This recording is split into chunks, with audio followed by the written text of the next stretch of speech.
Alicia Poleo en Agárrate, opinión estremecedora.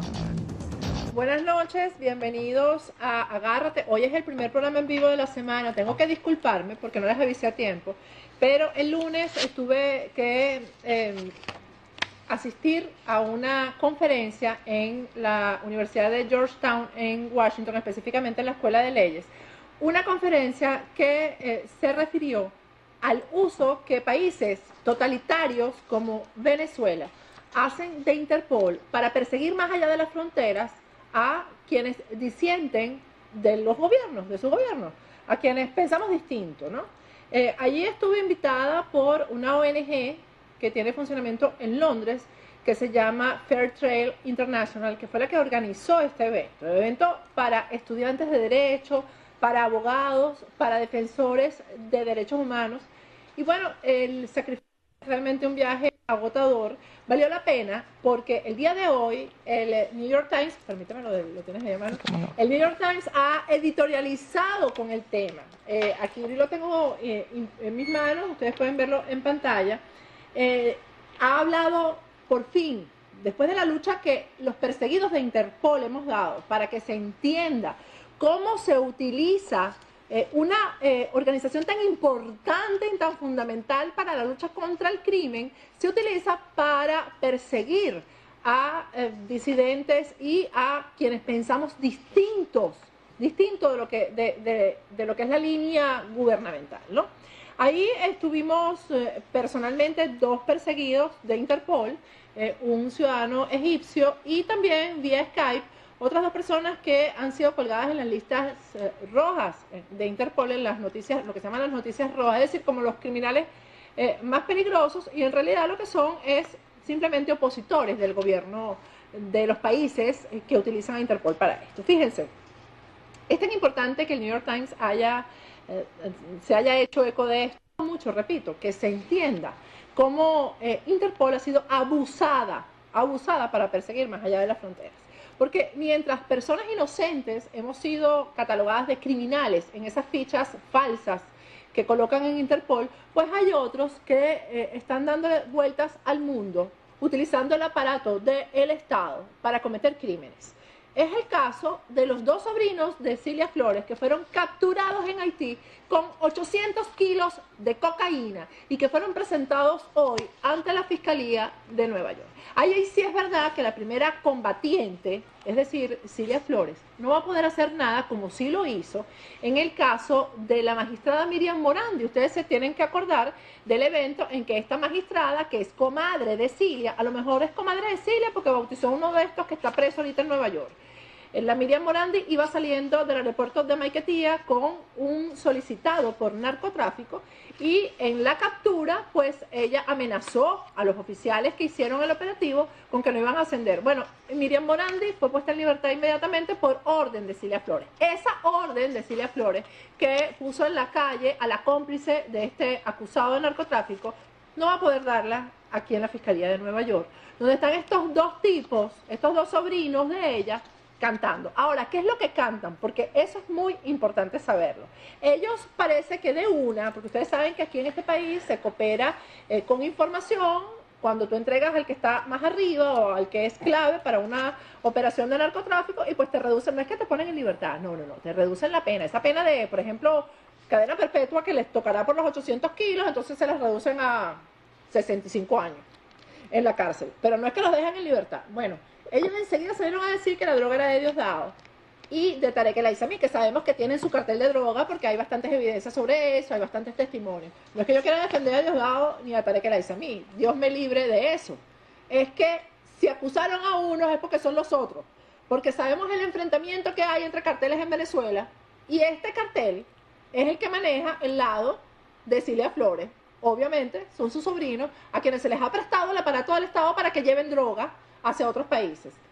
El otro cartel, el de Diosdado Cabello, es el que se enfrenta con este. Cuidado si no fue el cartel de Diosdado Cabello el que le dio el pitazo a la DEA de que esta droga estaba saliendo hacia Haití en un barco como ocurrió efectivamente. De todos estos temas vamos a hablar hoy. Recuerden que el tuitero Mr. Popo va a estar con nosotros el día de hoy al final del programa. Y parece que Mr. Popo habló algo de esto. Fue una de sus predicciones. Pero aquí al lado mío. Gracias, Vilma. ¿Cómo estás, Patricia? No, impresionada por lo que hiciste sobre la Interpol, con esta organización Fair Trials de Londres.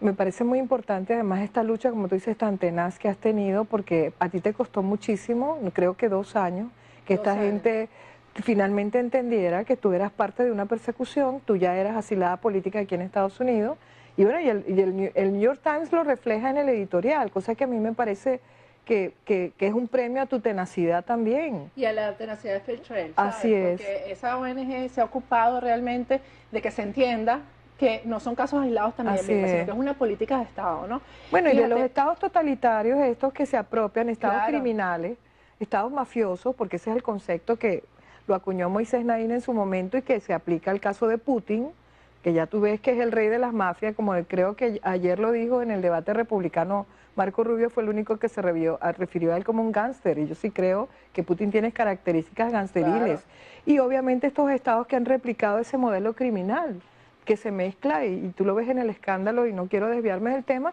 que hay ahorita, por ejemplo, con el atletismo ruso, que pudiera estar vetando a Rusia de participar en las próximas Olimpiadas. Fíjate que yo, en una de las preguntas que me hicieron, ¿qué opinaría yo de lo que debería hacer Interpol? Y yo creo que Interpol debe poner en alerta roja a los países como Venezuela, que han incluido en las listas de los criminales más buscados o de los criminales más peligrosos a personas inocentes. Entonces, esos son los que tienen que estar en la lista roja. Es decir, que si llega una requisitoria de Venezuela, Interpol tiene que revisarla varias veces y para entender, porque es que además nos acusan de delitos comunes para que Interpol te incluya. Absolutamente. Porque lo que tengo que aclarar aquí es que el tercer artículo de la tercera norma de Interpol dice que no se incluirá en sus listas a perseguidos políticos. Por eso es que nos acusan de narcotráfico, de homicidio, etcétera. Y el mío no es un caso aislado, el mío ha sido emblemático, pero ¿cuántos venezolanos no hemos sido perseguidos con Interpol más allá, después que logramos salir de Venezuela? Por eso me parece una cosa muy importante lo que estás haciendo, y más en un momento en que Venezuela, con esta evidencia que acaba de salir con los sobrinos de Cilia Flores, te está diciendo claramente, estamos hablando de un estado mafioso capaz de cualquier cosa, un estado metido hasta el tuétano en el narcotráfico, donde hay bandas enfrentadas, el bando de Diosdado Cabello, que dice que es el capo de los capos, pero también los capos involucrados en este caso con el propio presidente de la República, donde la primera combatiente es hoy por hoy una connotada narcotraficante por lo que se ventila, ¿no? Vamos a ver lo que va a decir, cuál va a ser la respuesta del gobierno. Vilma, mucho que hablar contigo tiene que ver con lo local en Venezuela, pero que también tiene que ver, porque Vilma sabemos es analista y es internacionalista, pero también vamos a hablar de lo local aquí, del debate republicano de ayer, que quiero que nos los analices. Vamos a comenzar por el tema de Venezuela con respecto a la Organización de Estados Americanos. Lo que Almagro está diciendo acerca de las elecciones. La carta que le envió a Tibisay Lucena, que además ha levantado tanta roncha en Venezuela. Mira, yo estoy impresionada y obviamente gratamente impresionada. Estoy de acuerdo con el análisis que se está haciendo internacionalmente y también desde Venezuela, de la parte de la oposición, porque son 18 páginas de un contenido minucioso donde se nota que Venezuela está siendo vigilada, que hay un escrutinio, es un expediente, Patricia. Cuando este señor habla de justicia electoral, un término fundamental para entender lo que no tiene Venezuela hoy, y emplaza directamente a la cabeza del poder electoral en Venezuela, la señora Tibisay Lucena, en respuesta a una carta donde ella rechaza que la OEA participe y califica a la OEA de injerencista. Por Dios. Y él le dice que injerencista sería que no interviniera en momentos en que se están violando derechos electorales tan fundamentales y la justicia electoral, que por cierto, él ha notado que fundamentalmente esa violación se aplica a la oposición. Y hace un recuento sistemático, minucioso, que se ve, Patricia, que ha escudriñado el horror que se vive en Venezuela en materia electoral. Entre las cosas que dice, por ejemplo... que se ha ocupado de investigar, que era lo que no hacía el anterior. Pero por favor, claro, tú sabes que había una tesis bastante, bueno, de alguna manera muchos, inclusive yo en algún momento pensé que Almagro podría ser una suerte de Insulsa 2, nada que ver. Insulsa fue un insulto para la OEA, fue un degradador de la OEA, fue el cliente favorito de los socialismos del siglo XXI, el que administraba sus Bueno, silencios. porque hasta se dice que él quería ser candidato a la presidencia en sí. Chile y que quien lo iba a financiar Bueno, era acuérdate precisamente que él llega... la chequera venezolana. Así es, pero acuérdate que él llega después que hay un proceso de obstrucción por parte de Venezuela y después de que el candidato de consenso escogido finalmente termina siendo este señor, que es un desastre, porque destruye el legado, digamos, de Gaviria, donde Gaviria había realmente estructurado un sistema para que la Carta Democrática Interamericana se respetara, no fuera letra muerta, y para generar una OEA realmente funcional dentro de una concepción de seguridad democrática, y no me estoy refiriendo al concepto de seguridad democrática del presidente Uribe, aunque tiene sus asideros, es parecido en cierto sentido. Lo que te digo era generar un sistema donde la Carta Democrática Interamericana fuera como la carta fundacional de un sistema donde la democracia como valor fundamental fuera defendida, no solamente como concepto, sino como forma de vida, y donde se describe tanto los aspectos, los elementos fundacionales de la democracia como las condiciones para su funcionamiento y también los mecanismos para hacerla funcionar y para de alguna manera aquellos países que están en violación que entraran esos mecanismos a operar. Bueno, evidentemente el señor Almagro viene con otro concepto. Habla, inclusive menciona la Carta Democrática Interamericana, menciona su papel como secretario general, de ser él, de velar, tanto él como ella. Su deber, lo que es su claro, deber. La justicia electoral en Venezuela que se está violando descaradamente. Menciona casos, obviamente, que van desde la libertad de expresión hasta una cosa que me llamó mucho la atención, el juicio de Leopoldo, y dice que desde 1984 no había habido una persona que fuera un connotado político preso en un momento en que se aproximaban elecciones. ¿Ok? Eso pasó con un uruguayo, no recuerdo el apellido, creo que era Ferreira. No conozco bien el caso, así que no voy a entrar en ese detalle porque realmente no lo conozco, él lo menciona en la carta, pero el tema es que habla de Leopoldo en momentos, por cierto, en que después él dice en una nota de la carta en que el propio fiscal acusador ha dicho cosas que ya dejan en evidencia el juicio írrito que se hizo contra él y menciona digamos, elementos concretos de ese juicio írrito y absolutamente de ese descaro en la falta de justicia que existe en Venezuela con respecto a un líder opositor. Pero de ahí también habla de otras cosas, como por ejemplo el hecho de que el sistema electoral venezolano, tú sabes que se ha venido denunciando que hoy los 5 estados fundamentales del país con la mayor cantidad de población tienen menos diputados y eligen menos gente. Y él dice que de esos que representan el 52% de la población apenas van a elegir 69 diputados, mientras que los 18 estados restantes, donde el chavismo evidentemente va a tener una ventaja, van a elegir a la mayoría. Ese tipo de distorsiones electorales, también evidentemente lo del estado de excepción, como eso violenta la posibilidad de hacer en estados que además hay una altísima participación opositora, no se va a poder hacer una campaña electoral con todas las de la ley, simplemente porque queda en manos de las autoridades decretar lo que el derecho de reunión y intervenir el derecho de reunión, entrar en las casas, etcétera, etcétera. O sea, la carta es una carta realmente que para mí es un testimonio de que hay una comunidad internacional decente. Vamos a ir a un corte, Vilma, y al regreso, antes de que entremos al análisis del debate republicano, me vas a decir si este sería como el primer paso para que se active la Carta Democrática en Venezuela. Porque había mucho escepticismo con Almagro, pero con esto yo creo que está dando un paso bien importante. Además, que hay líderes de la oposición que se han reunido con él que dicen que por primera vez se sienten escuchados. Así es. Así que al regreso vamos a continuar conversando con Vilma Petrach sobre todos estos temas. Ya regresamos. Estamos con Vilma Petrach. Vilma, yo entrevisté el viernes, por cierto, recomiendo a quienes no hayan visto la entrevista que la vean, a Álvaro Uribe, el expresidente colombiano. Está en mi página de Facebook, que es www.facebook.com/Patricia Poleo Oficial. Ahí está, y ustedes la pueden ver con calma cuando tengan tiempo. Una de las cosas que me dijo es que lo lamentable del tema de Venezuela era la conducta indiferente de la comunidad internacional. ¿Tú crees que este es el primer paso que se esté dando para activar la Carta Democrática en Venezuela? Mira, es la ruptura del escandaloso silencio de la comunidad internacional. Para mí esta carta eso es lo que representa. Por eso fue que me conmovió, Patricia, porque Almagro no es cualquier persona, es el secretario general de la OEA. Ciertamente un organismo que, ya sea la dictadura castrista hoy con un señor convertido en presidente llamado Raúl Castro, por obra y gracia del gobierno de Estados Unidos lamentablemente y del propio Papa, no estoy de acuerdo, por cierto. No, no voy a hablar de la política de Estados Unidos, ese es otro tema del cual podemos tratar más adelante, pero en todo caso, esa dictadura ha descalificado a la OEA y le conviene descalificar a la OEA.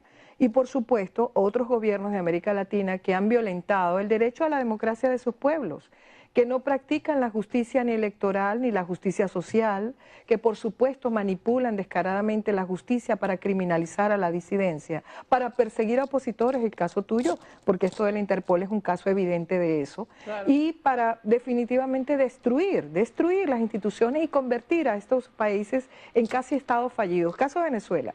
Yo te hablaba, por ejemplo, que a mí me llamó mucho la atención, más allá que yo esté en desacuerdo con ciertas cosas que él dijo después con respecto al difunto Hugo Chávez, que es el gran responsable de este desastre, de este descalabro, de esta destrucción masiva, porque él fue una bomba de destrucción masiva contra Venezuela, y ahí tenemos las consecuencias, que Venezuela era uno de los países, siendo él un reportero de guerra, que él le llamaba la atención poderosamente que tuviera los estragos de países que han atravesado por guerra sin haber tenido una guerra. Siendo él el corresponsal de guerra con mayúscula.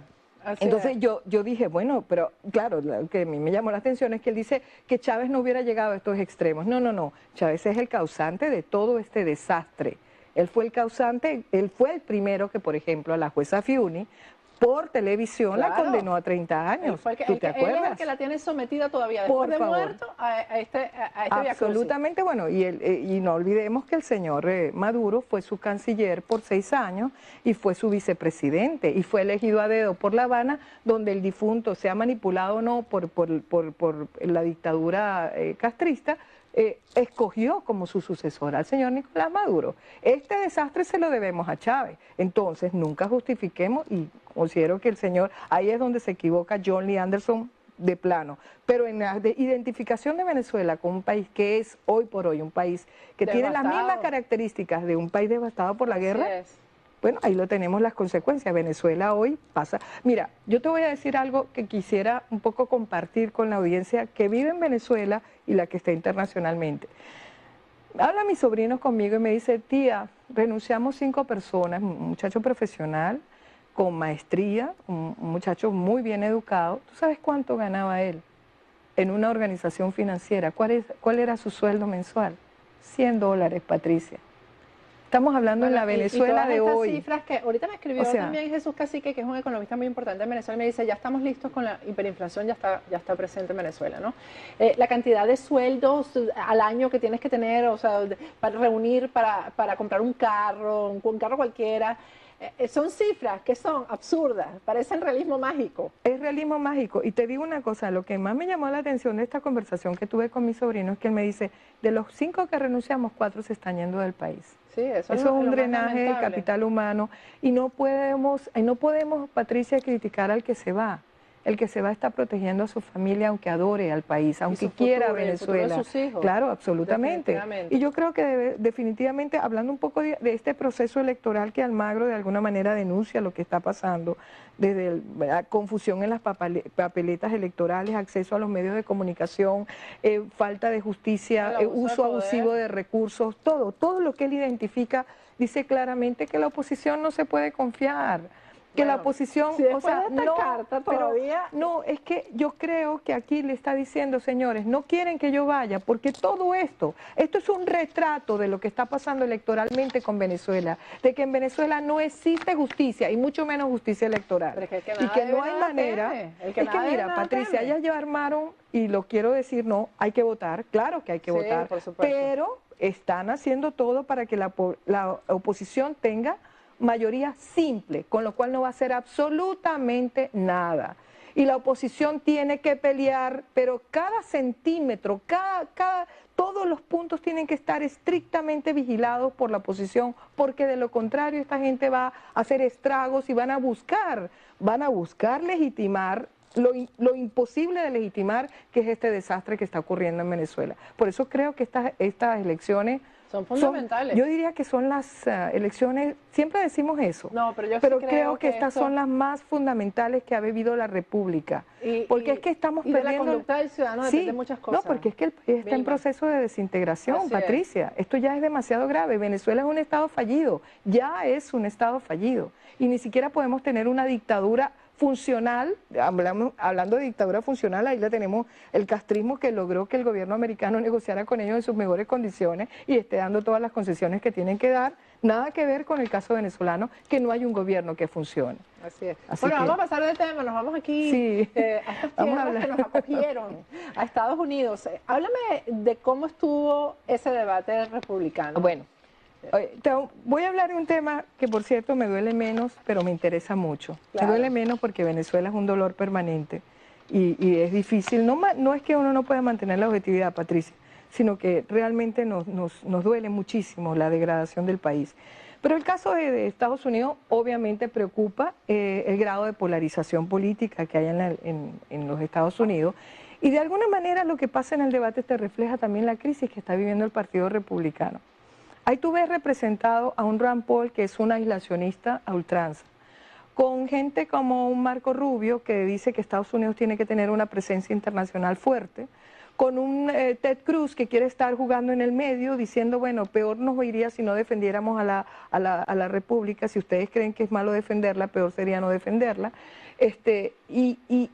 o al extremo de un señor, por ejemplo, como Donald Trump, que sabe de política internacional y de política económica internacional lo que yo sé de asuntos de astronomía, ¿ok?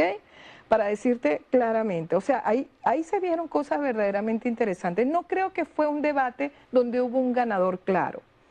Fue un debate donde se presentaron más posiciones, pero también se evidenciaron las carencias. Por ejemplo, dicen que Marco Rubio, que fue el ganador como siempre, que es el gran maestro de los debates. Déjame explicarte lo que significa ganar. Marco Rubio no se hizo daño, fue muy contundente cuando habló, fue prudente cuando habló, evitó temas controversiales que le pudieran perjudicar, porque Marco está buscando una coalición que le permita tanto capturar el voto conservador y ultraconservador de su partido, como el voto más centrista, con miras a una eventual candidatura a nivel nacional que le permita no moverse demasiado hacia la derecha para después hacer el difícil movimiento hacia el centro, que es donde está la mayoría del electorado, por lo menos del electorado nacional, no me refiero al electorado republicano.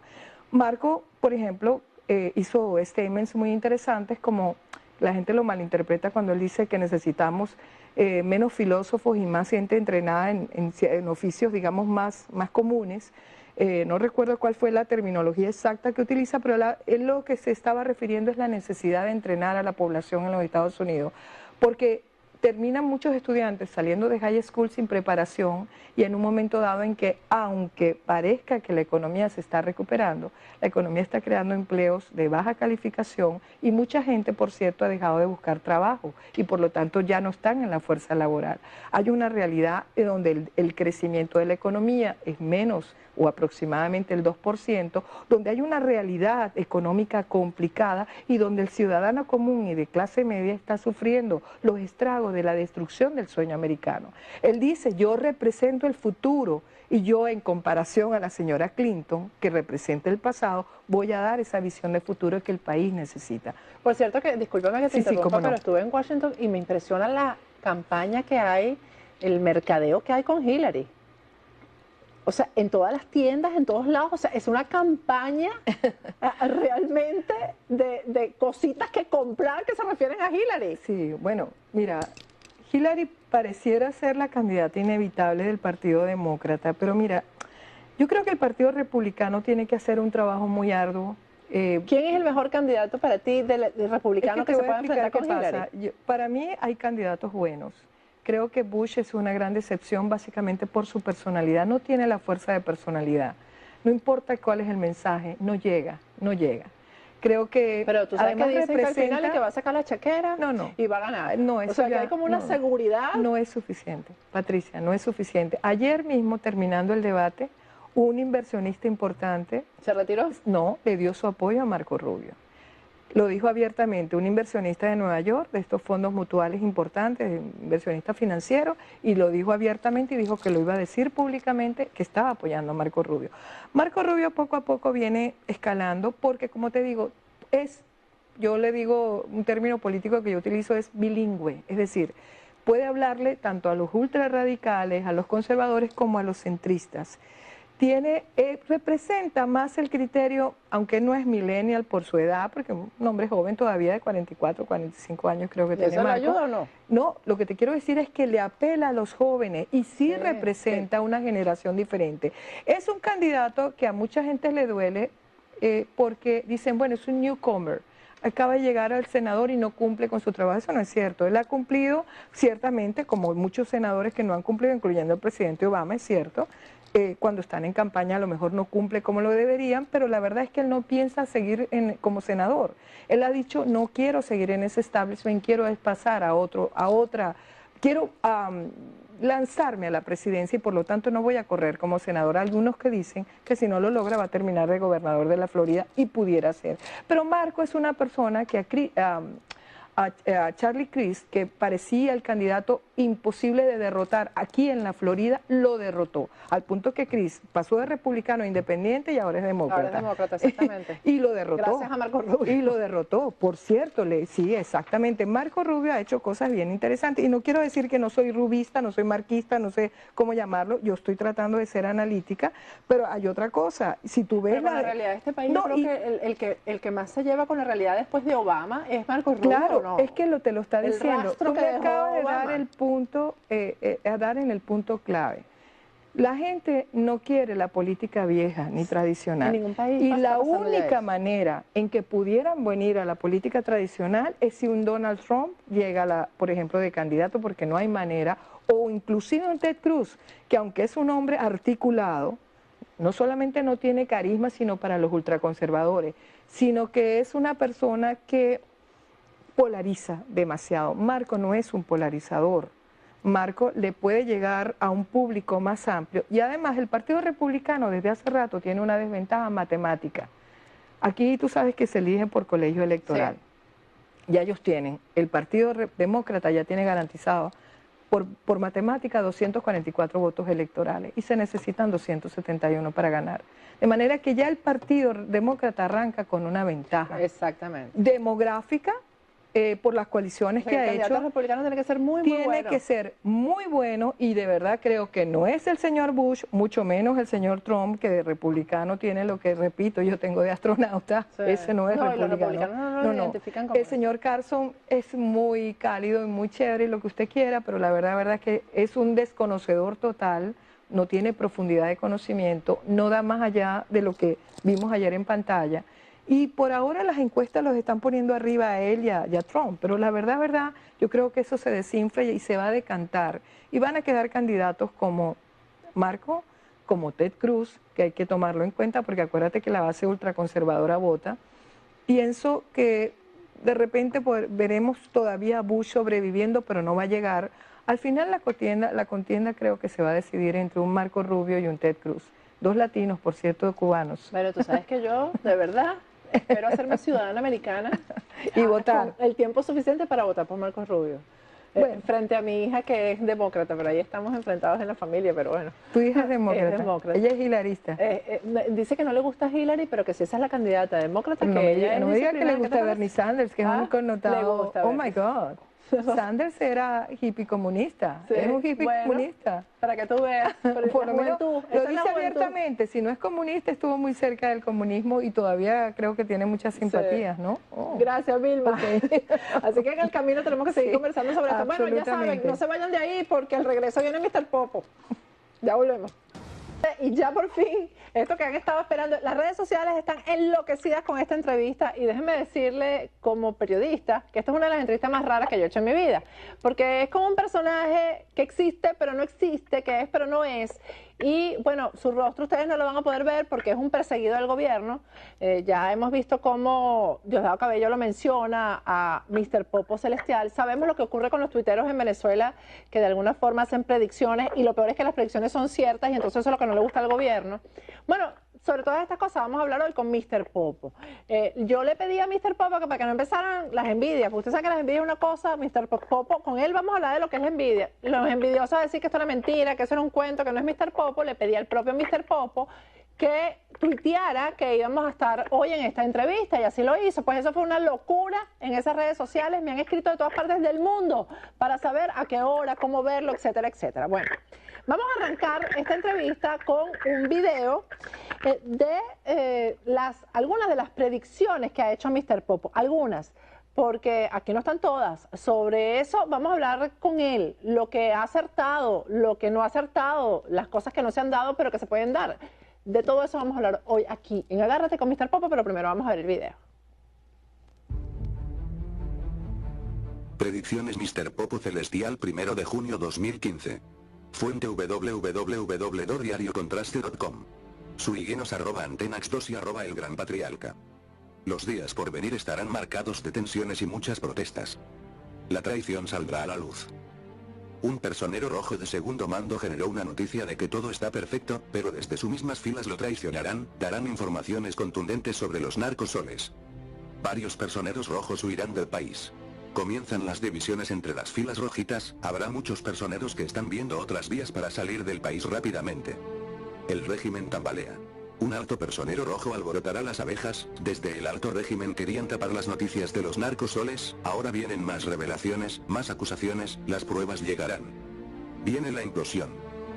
Desde el exterior llegarán sorpresas, negocios entre narcos se darán a conocer, vinculación entre el cartel mexicano y los narcosoles, la DEA ya tiene las pruebas. Viene el caos. Se activan las calles, barricadas, quema de cauchos, tranca de vías.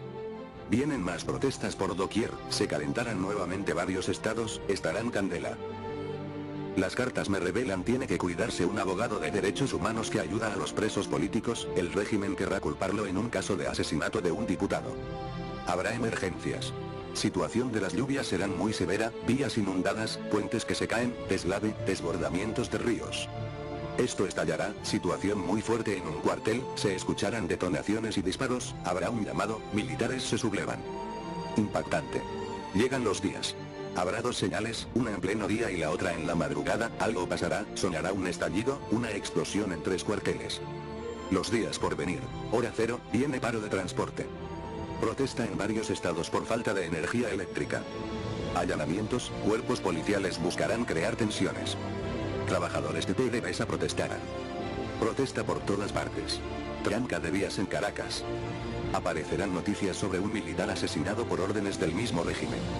Un alto rojo será atacado por sus mismos camaradas. Un ministro o un diputado que huye del país. El país estará en tensión, protesta, molestia, saqueos, estamos a punto del gran sacudón. Nota. Recordemos cuando el país está en tensa calma, es señal de que algo fuerte llegará, el país implosionará, habrá caos, protesta fuerte, un régimen que tendrá su final. No hay ninguna tormenta suficientemente grande como para impedir que Dios rescate a nuestra Venezuela, para ser libre, próspera y democrática. Gracias Señor por este día. Gracias mi Dios por las bendiciones recibidas. Ahora bendice a Venezuela y a mis seguidores, Dios les bendiga. Si te gustó el vídeo o audio, puedes darle me gusta o manito arriba. Esto me ayudará a seguir haciendo trabajos así. Compártelo con tus amigos y familiares. No dejes de seguir a Mr. Popo Celestial en tus redes sociales. Aclaro que no utilizo ni me apropio de los conceptos emitidos por Mr. Popo Celestial o cualquier otro expositor que coloque en la red. Los conceptos y comentarios son de responsabilidad de la fuente de la información. Sabemos que en estos tiempos de crisis, es difícil creer y aún mantener la esperanza. Yo mismo he sufrido de esas crisis. Pero como dice Miguel Ángel Landa, haz bien y no mires a quién, dejen la viveza criolla y sean honestos y justos. Pues todo se paga en este mundo. Es solo mi consejo, llevo esta información para que cada quien saque sus propias conclusiones. Pues cada persona puede creer en lo que mejor quiera o prefiera. La información es libre y debe permanecer así. Muchas gracias, nos vemos en la próxima. Bueno, Mr. Popo, buenas noches. Buenas noches, para ti, para todos los oyentes. Ya va, se escucha muy mal. Para todos los televidentes, todos los oyentes de Agárrate, para que bendiga a Venezuela. Vamos a tratar de mejorar el audio, Mr. Popo, porque yo particularmente no te estoy escuchando bien. ¿Me escucha mejor? Ahora sí, trata de hacer un poquito de esfuerzo porque si no, no te vamos a escuchar. Esta conversación, por supuesto, ya lo dije, no puede salir la imagen de Mr. Popo. Y Mr. Popo, ¿por qué Mr. Popo? ¿Por qué ese nombre? Mira, esta es una figura de un anime de Japón, ¿no? De Dragon Ball Z, ¿no? Es un personaje que es místico, ayuda a lo que es a los dioses. Ya, espérate un momentico, vamos a parar porque es que yo no entiendo nada. Yo no entiendo por qué a Iván lo oigo bien y a él lo oigo mal. No es que no le entiendo nada. Sino tanta gente que ha salido del país, Mr. Popo, ¿habrá regreso para esa gente? Sí, mira, yo veo más que todo un personaje que va a llegar en la transición. Es una persona que de verdad yo lo veo con una espada, una espada, no es una espada de ¿cómo se llama? Militar ni nada de eso, ni una... De justicia, ni nada de eso, ¿no? una espada de justicia. De justicia, más que todo.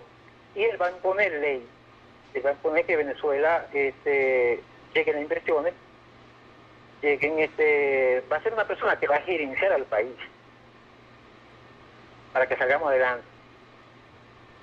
Bueno. Y va a llamar a todas las personas que se fueron del país a que regresen a Venezuela para comenzar a construir el país. Eso yo lo veo. Todos los que están en el exilio, hay muchas personas que dicen que no regresarían. Que la gente que está en el exilio no están haciendo nada. Esa gente son las más luchadoras que hay, más que los que están aquí. Esas personas que están afuera, de verdad que me quito sombrero. Porque ellos siguen la lucha. Uy, se me sale lágrimas. Estás emocionado. Se me salen lágrimas porque de verdad quiero que cambie esto rápido, ¿no? Y así será, porque además tú eres bastante espiritual. No, estamos hablando que esto no es brujería. Tú trabajas con los arcángeles. En una oportunidad me recomendaste que usara una imagen de San Miguel y eres vas guiado de la mano de Dios. Sí, mira, primeramente creo en Dios más que todo. Primeramente Él. Después vienen los arcángeles, que son la poder de Dios. Dios manda los mensajes a los arcángeles que ellos hacen llegar enseñarle a nosotros lo que más que todo lo que estamos en la vivencia, ¿no? Yo no soy brujo, yo no practico nada de brujería, yo lo que hago solamente oraciones, prendo luces, velones. Bueno, Mr. Popo, ¿estás ahí todavía? Creo que se acabó la comunicación. ¿Estás ahí? Bueno, lamentablemente se cayó la llamada. Creo que... ¿Sigues ahí, Mr. Popo? Bueno, se cayó la llamada, pero yo creo que oímos bastante. Estábamos por concluir la entrevista con este personaje de las redes sociales. Yo se los prometí, ahí se los cumplí. Y bueno, vamos a tratar de tener una conversación con él eventualmente, cada 15 días, porque la verdad es que yo también me emocioné. Y me despido hasta mañana. Recuerden que el cuidado del cabello solamente se pone en manos de expertos. Calogero Trabamonte es uno de ellos, el mejor del sur de la Florida para mí.